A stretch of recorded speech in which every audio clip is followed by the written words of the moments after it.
Whether you think there was a surrogate, whether you think Meghan was wearing a moon bump, the fact is, Harry and Meghan lied. Buckingham Palace lied on their behalf. There was a complete cover-up over the birth of Prince Archie. Well, some kind of pillow strapped on just for the cameras. You decide, but either way, it sure looks weird. Wrong shape, strikingly huge. You'd think she was expecting sextuplets and strangely low-slung. And headlined, Call the Mishap. Meghan, Mark, and Prince. Harry forced to deny claims they stage-managed Archie's birth. Buckingham Palace answers 8 queries surrounding the birth of baby Archie. They didn't just lie, they orchestrated a royal cover-up. Meghan's bump, the timing, the secrecy, none of it made sense. And now, the palace is finally cornered. Jam. She's twerking because nothing's working, desperately seeking the limelight in the forelaw and hope that making headlines will somehow make her money. From the very beginning, the story surrounding Archie's birth was laced with inconsistencies, half-truths, and flat-out contradictions. It wasn't just a minor PR misstep. It was a masterclass in royal manipulation.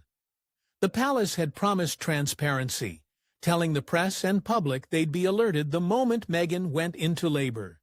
But when the time came, that promise evaporated like fog in the sun.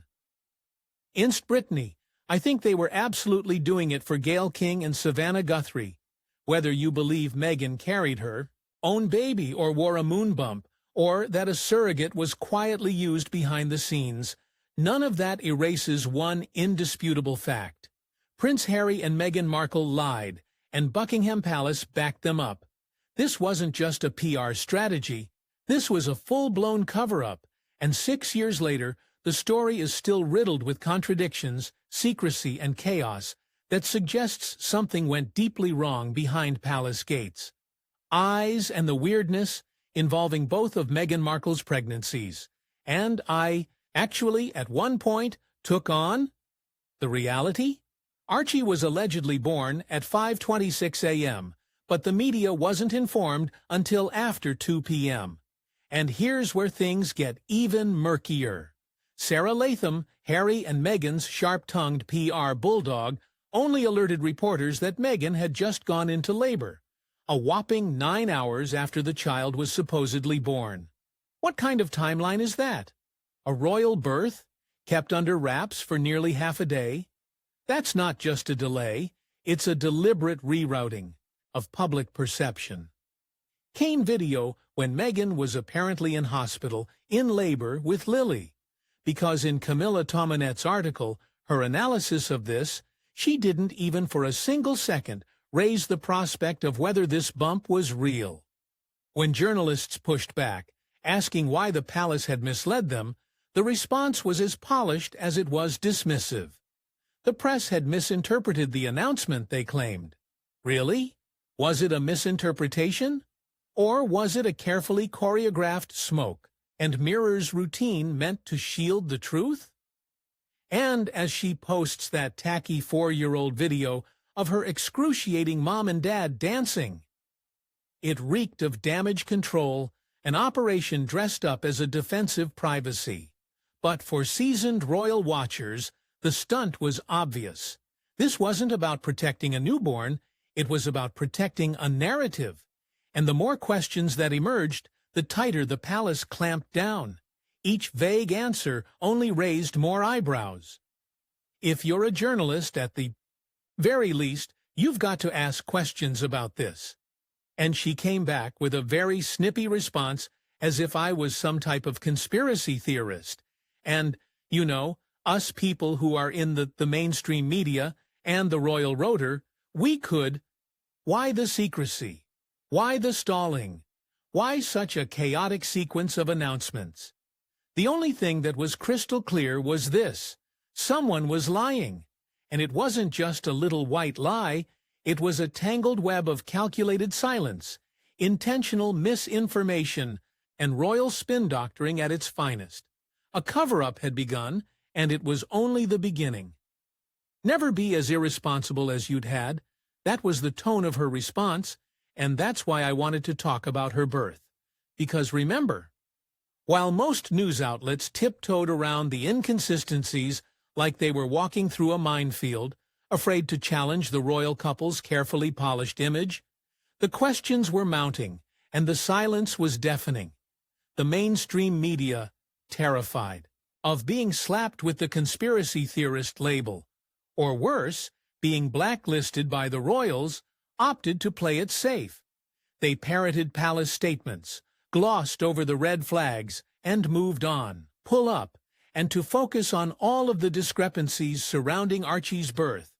At the time, I was in the mainstream media, but not everyone bowed to the royal narrative. One veteran journalist, a seasoned executive editor at The Sun, refused to look the other way. Instead of swallowing the official story whole, he did the unthinkable. He went directly to Buckingham Palace, demanding clarity, not gossip, not speculation, just the truth. And what he got back, a shocker.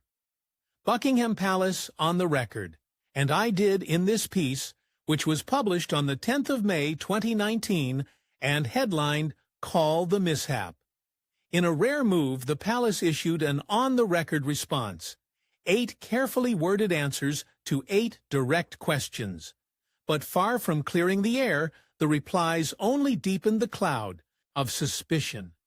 The palace's tone was clipped, overly formal, and oddly evasive, as if they were trying to answer without actually saying anything. It's Archie's birth.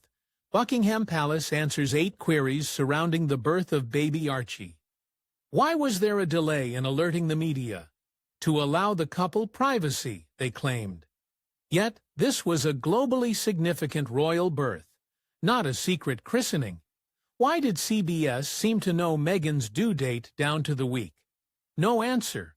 Why was there zero official confirmation about the hospital or the medical staff who delivered the baby? An odd omission for a family obsessed with pomp, record-keeping, and public accountability?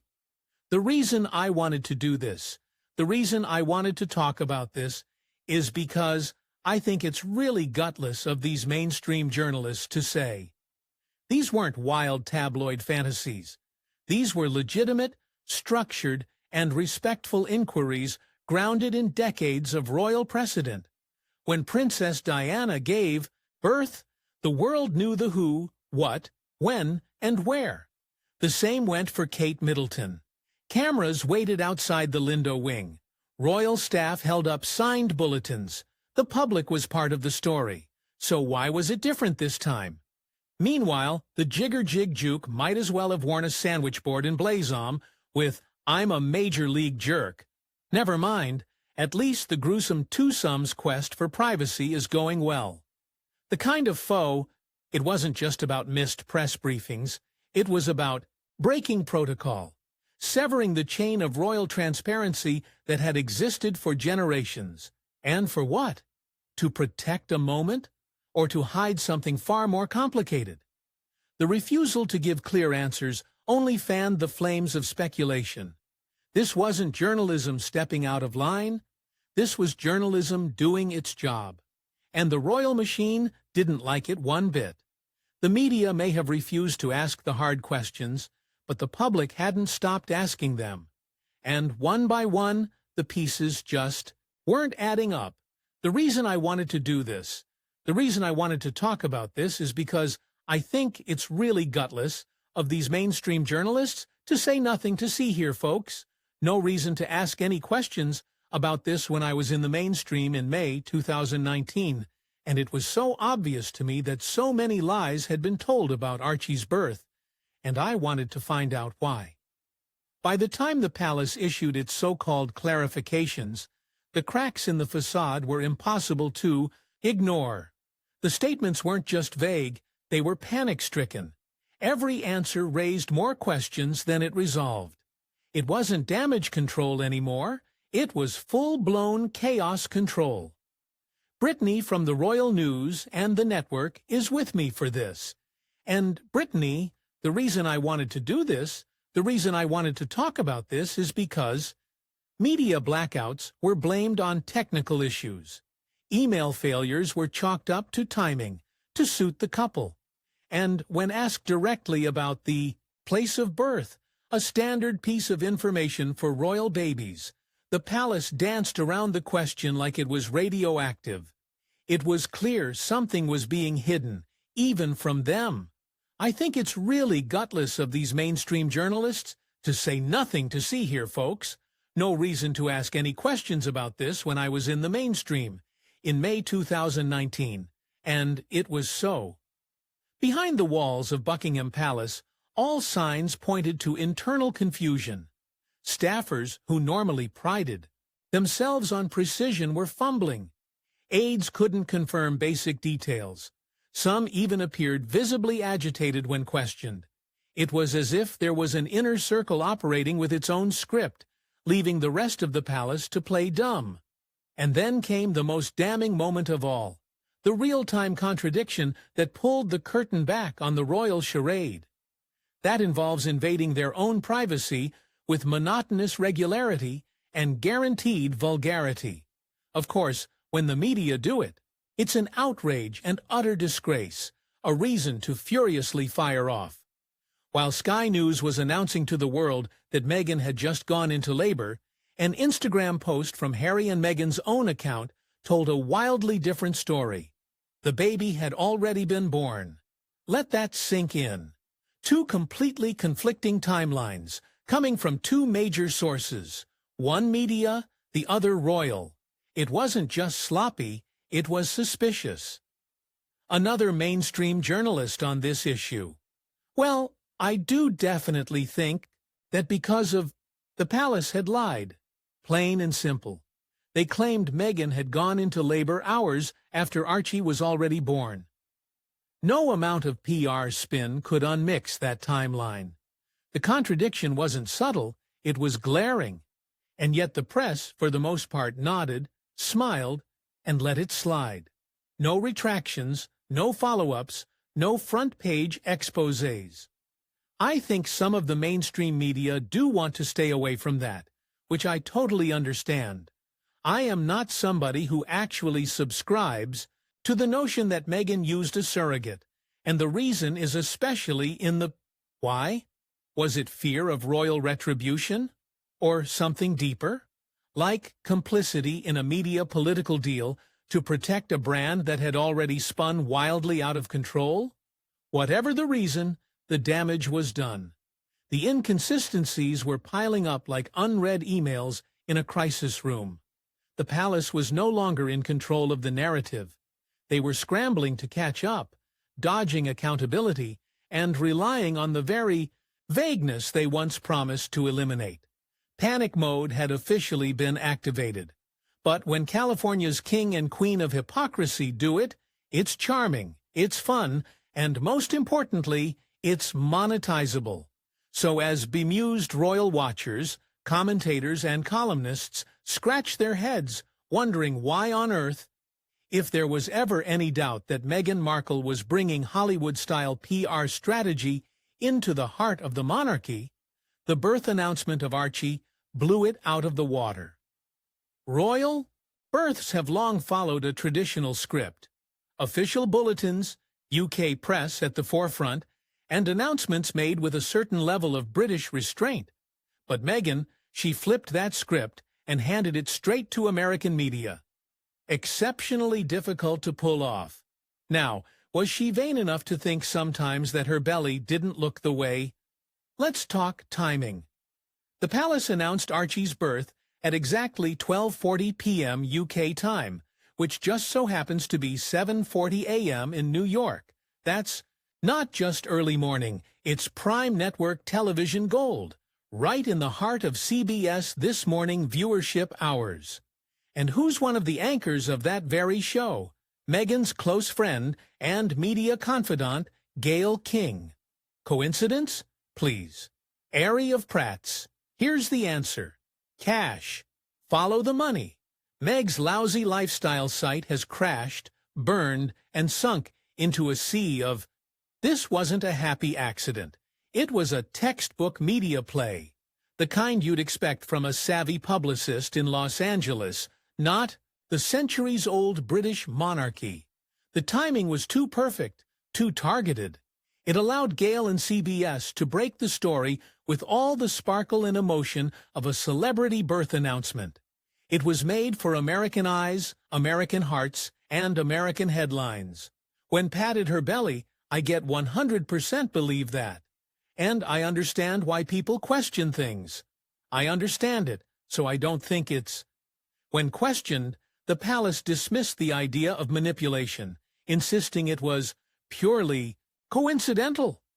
They even floated the flimsy excuse that the date aligned with Harry and Meghan's wedding anniversary, suggesting it was a sentimental gesture. But let's be real, a wedding anniversary special doesn't explain breaching protocol and rewriting tradition just to sync with a morning show's airtime across the Atlantic. People question certain aspects of this because I know people who have started questioning more. They're like, well, I was on the idea that she had the kids, and now, this twerking video now.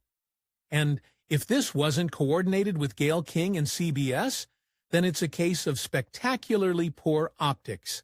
Yet another PR blunder in a series that was beginning to look more intentional by the day. The fact is, Meghan had spent years navigating the cutthroat world of American television. She knew exactly how the media machine worked, and with Gayle King, one of Oprah's closest allies, sitting behind the anchor desk, this announcement was delivered to America not with formality, but with flair.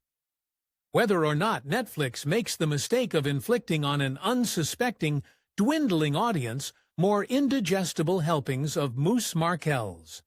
Suddenly, the royal birth wasn't a quiet, dignified moment shared with Britain. It was a global press event, staged with dramatic precision and aimed at winning the American audience. Forget royal tradition. This was Meghan's media moment and the British press.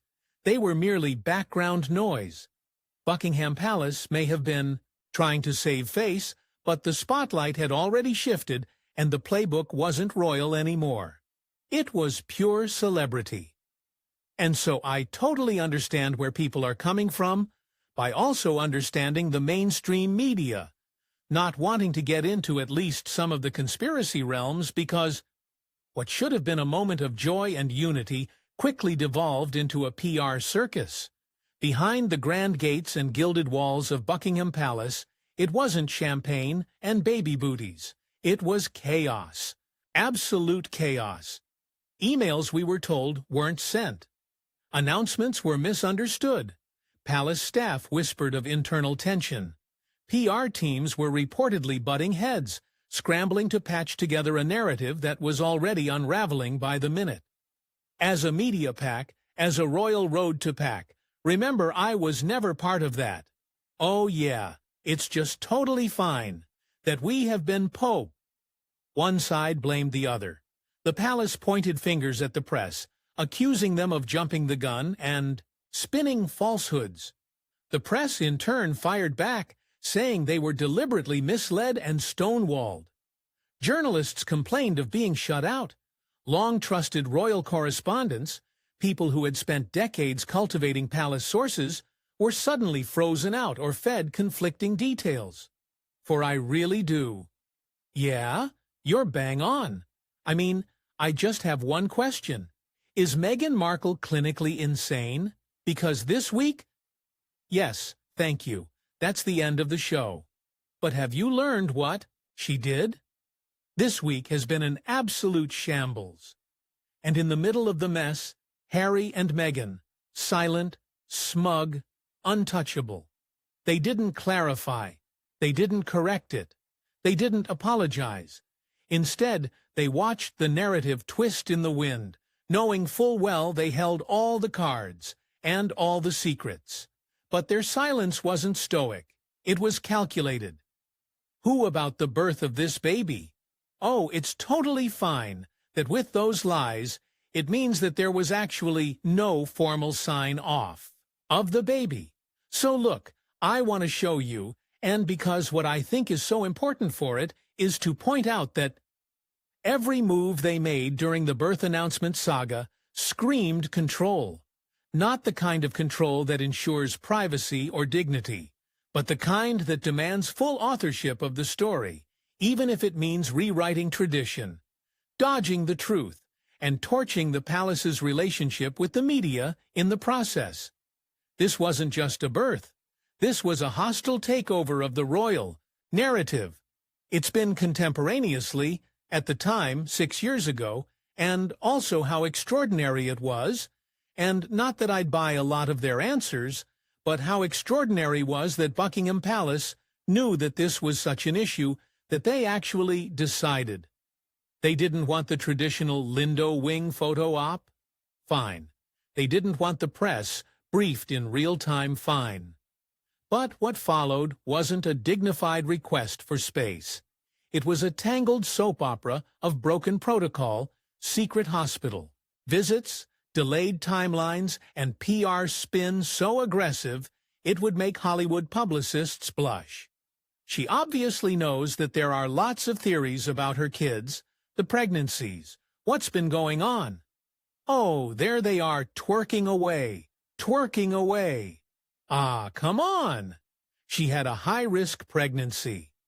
There was no single version of events, no confirmed timeline, no clear answers, just a trail of confusion, contradiction, and frustration.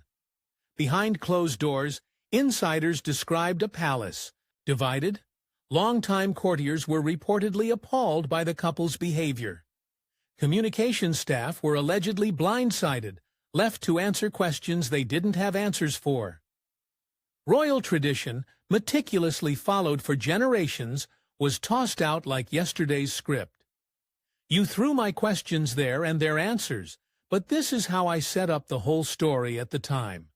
I wrote, has there ever been a couple more full of contradictions than the Duke of Duchess of Sussex? And at the center of this royal drama were two individuals who had made one thing abundantly clear. They would play by their own rules, even if the monarchy had to burn for it. This wasn't transparency, it wasn't even privacy, it was chaos. Chaos with a designer label and a global audience watching every minute of it.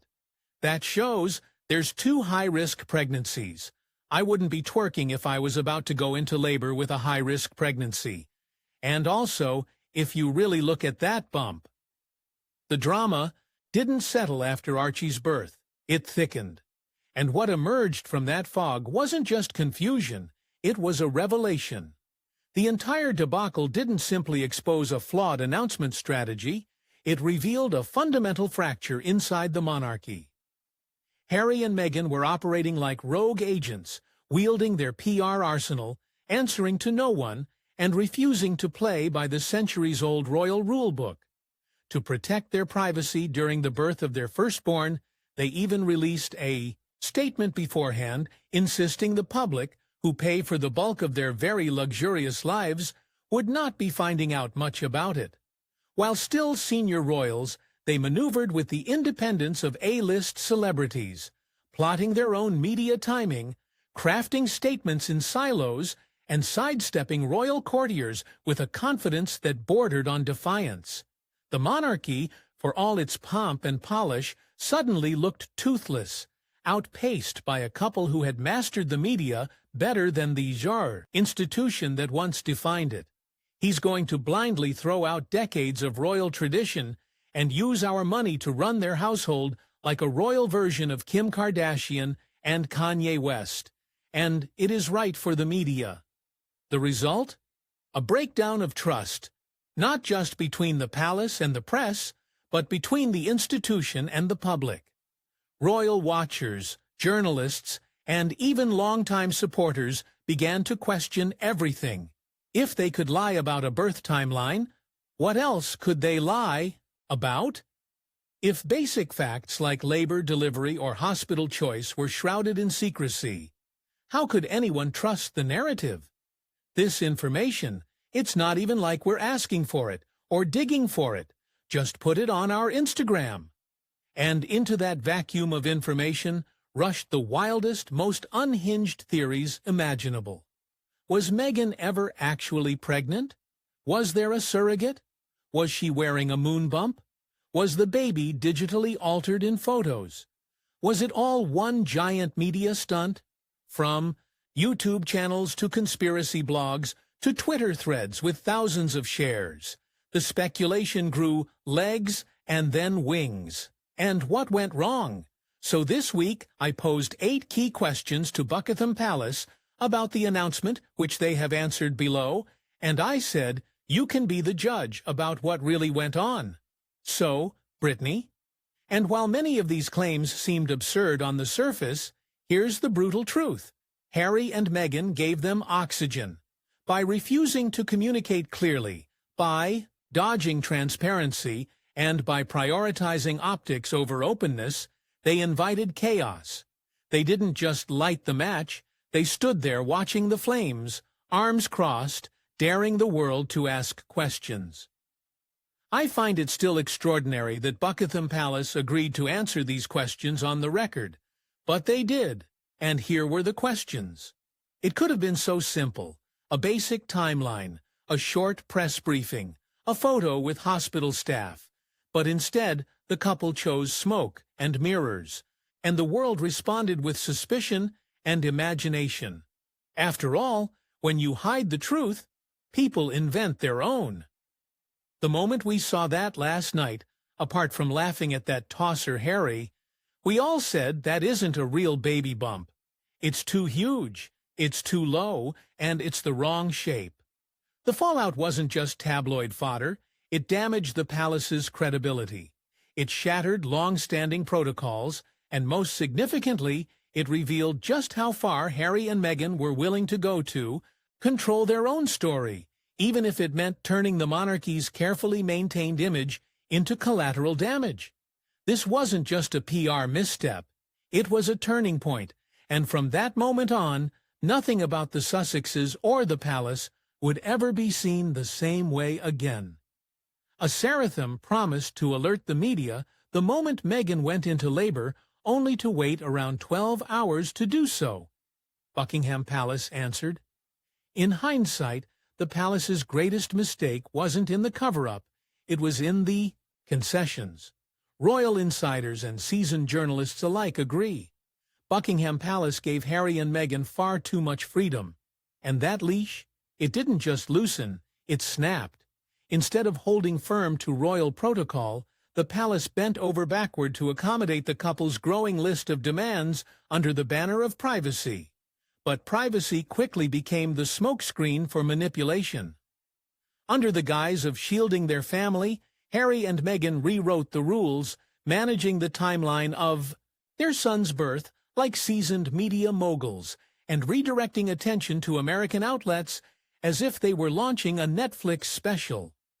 Partisued on April 10th, their Royal Highnesses have taken a personal decision to keep the plans around their arrival of their baby private. What the palace saw as flexibility, the couple took as leverage. Rather than appearing like a united front, the monarchy looked timid, confused, and, worst of all, weak. The royals, traditionally symbols of structure and control, now seemed like they were being outmaneuvered by 2 self-styled celebrities playing a much savvier game of public relations. And the British public noticed. After all, the monarchy isn't just a family, it's an institution, one that is funded by the taxpayer. And yet, the birth of a royal child, 8th in line to the throne, was handled with less transparency than a reality star's perfume launch. No photo call, no medical bulletin, no consistent narrative, just press statements that read like they were drafted in a Beverly Hills boardroom, timed for maximum buzz in New York morning shows. The palace's indulgence was meant to be an olive branch, a way to modernize, to make space for the couple's unique needs. But instead, it turned into a PR disaster. In giving them space, they gave up control. And the result was a royal event that looked more like a celebrity brand rollout than a historic milestone in British lineage. All about people speaking about you. It's the famous Oscar world thing. The worst thing about, or the second worst thing, is about people speaking about you. people not speaking about you. Yes, exactly right. Good quote. And also, as they say in show business, don't worry about what they say, for operational purposes to trigger the opening of the media facility. But Brittany, that really doesn't make sense when you look at my next question. What should have been a moment of national pride instead sparked division, disillusionment, and a massive credibility crisis. And all because the firm that had weathered wars, abdications, and scandals let its guard down, just long enough for Harry and Meghan to steal the narrative. The royal family prides itself on never complaining and never explaining. But maybe, just this once, they should have done both. At the heart of it all, beneath the rumors, the moon bump theories, the surrogate whispers, and the late-night Reddit threads, it's not about tabloids, it's about trust. And that trust, it's shattered 9 hours after she'd actually given birth. And their answer, Brittany, here is extraordinary. She didn't. Media reporting inferred that the Duchess was not in labor, not her announcement, because if Harry and Meghan could be dishonest about something as sacred and significant as the birth of a royal child, what else have they twisted? What other narratives have been polished, pruned, and packaged to fit their ever-shifting image? The damage goes beyond skepticism. This is about the irreversible erosion of public confidence, not just in the Sussexes, but increasingly in the monarchy that enabled them. The Duke of Sussex was by Her Royal Highness's side, and announcement will be made soon. And let's not pretend this is a one-off. We've seen the pattern: selective privacy, demanding media silence for milestones, only to later sell those moments to Netflix. Staged vulnerability, candid interviews curated to stir sympathy while hiding glaring contradictions. Headline-chasing antics, from car chases in New York to royal exposés and back again. What was once a fairy tale love story has curdled into a masterclass in media manipulation. Demonstrable, massive increase in her publicity activity. She's all over the place now. She can't shut up. We've got this extra edition of Confessions of a Flounder. This wasn't just a mishandled birth announcement. It was a litmus test. And they failed it. Because the birth of a royal baby is supposed to be a moment of national unity, a glimpse of continuity in a world that often feels chaotic. It should have brought people together, sparked celebration, nostalgia, and pride. Instead, it brought division, doubt, and a digital autopsy of every decision they made. So, Brittany, to me, that feels like weasel words, after the truth, after the fact. And here we are, years later, still untangling what happened, still asking whether the photos were real, still wondering which version of events to believe. Why? Because the truth was buried under a carefully staged avalanche of spin, ego, and calculated silence. Harry and Meghan didn't just muddy the waters, they poisoned the well. It's when they're not clear, and then the media, like for Harry, for example, in his interview, where he was talking about how, it was the British media that ran with this inference that we claimed racism against the royal. And the tragedy is, they didn't need to. Had they been honest, transparent, even modestly forthcoming, the world would have embraced them. Instead, they played the royal hand like a Hollywood storyline, forgetting that public trust, once lost, is nearly impossible to earn back. The crown may be heavy, but trust? That's what really holds it in place. This is not over, not by a long shot. The public has been fed a narrative of old news, but this isn't just history. It's a scandal that continues to unravel. As long as the lies remain unanswered, journalists have a responsibility, an obligation to keep digging. This wasn't some harmless PR misstep. This was a calculated cover-up, sanctioned and executed by Buckingham Palace itself, one of the most powerful, influential institutions on the planet. What we were taking your word then was like the American media who ran within and everything, and Harry just saying, "Oh, you didn't understand what I was saying." And then Meghan, with the whole as ever. If we let this slip into the past without confronting it, we're not just letting a mistake slide. We're enabling a system that manipulates the truth, protects its own, and shoves inconvenient realities under the rug. Because make no mistake, this wasn't an isolated incident. This was a textbook case in media manipulation and damage control conducted at the highest level. And it's precisely because of the monarchy's reputation for secrecy that we must question everything. We weren't so much then that this was necessarily a fake pregnancy, but more that the announcement was being timed because she needed to work in with the American breakfast show, specifically Gayle King. If they're willing to lie to the public about something as basic and human as the birth of a child, what else are they hiding? What other stories have been buried under the guise of privacy or security? What other carefully crafted narratives are we still swallowing, blind to the manipulation behind the scenes? Interviews are now this strange video of them twerking 4 years ago. The media cannot allow this to be swept away, because this isn't just about Harry and Meghan, it's about accountability.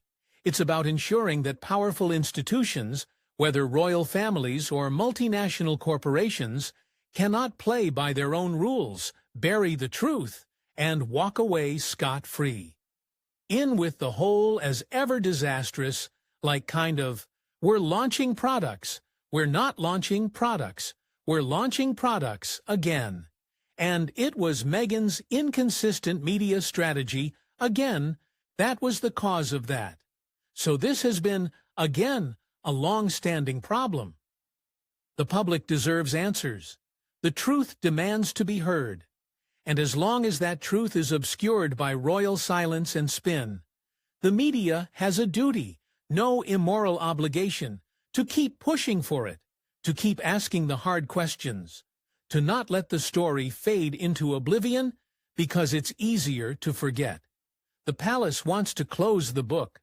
The press might be tired of the story, but for the sake of transparency, for the sake of trust, and for the sake of all the stories that have yet to come, we cannot let this go. Not now, not ever. And of course the picture of Lilibert in black and white, so you can't see quite how ginger she is. Those kids are seriously ginger. But man, that was a world record amount of what should have been a tender unifying moment in royal history, a celebration of new life, heritage, and continuity, was instead tainted by secrecy, spin, and suspicion. The birth of Prince Archie could have been a shining chapter in the modern monarchy. Instead, it became a cautionary tale about what happens when powerful people play fast and loose with the truth. Because this isn't just about a baby anymore. Version of themselves on the public stage. Yeah, I mean, this was completely disingenuous, so I had my suspicion. This is about how Harry and Meghan, two royals, armed with global fame and media savvy, weaponized that influence. They didn't just sidestep protocol, they smashed it to pieces. They didn't just reject tradition, they rebranded it for Netflix. And worst of all, they dragged Buckingham Palace into their game, forcing the institution to bend, contort, and ultimately lie to cover for them. I'm asking questions to try and work out, or try and to back up suspicions you had. And at the time. And the palace, blinded by desperation and too timid to confront them, complied. In doing so, they sacrificed their credibility at the altar of control. Once the trusted voice of calm, structure, and dignity, the monarchy now finds itself complicit in a cover-up that insults the intelligence of its citizens and the legacy it claims to protect. I mean, come on! No wonder people can't take this woman seriously, even though she demands it. I mean, the only reason they left the royal family was, oh, I want privacy. I want... because the moment a royal birth, a moment meant to symbolize purity, hope, and the future, becomes a vehicle for media manipulation and narrative control, the crown loses more than face. It loses meaning. Tradition becomes theater. Royalty becomes branding.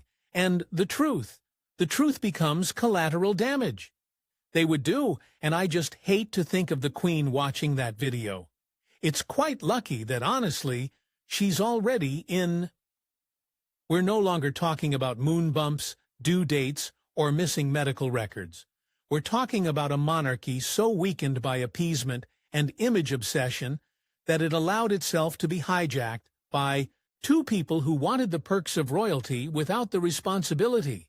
Harry and Meghan didn't just fracture public trust, they cracked the very foundation of the institution that once stood as an unshakable symbol of British continuity. The aim of whatever you've been doing, Meghan, I mean the fact that we've really received photos of the children's faces the last minutes before Lilibet was born inside the room. I mean, Princess Kate would never, ever, and until the truth comes out, until the palace acknowledges the full extent of what really happened, this scandal will not fade. It will fester. It will be whispered in corridors of power, replayed in documentaries, and dissected in headlines for years to come. At the end of the day, this isn't just about a royal baby. It's about trust, transparency, and a monarchy willing to bend the truth to protect its own. One thing's certain, the story of Archie's birth was never as innocent as they wanted us to believe. And the more they try to bury it, the louder the questions get.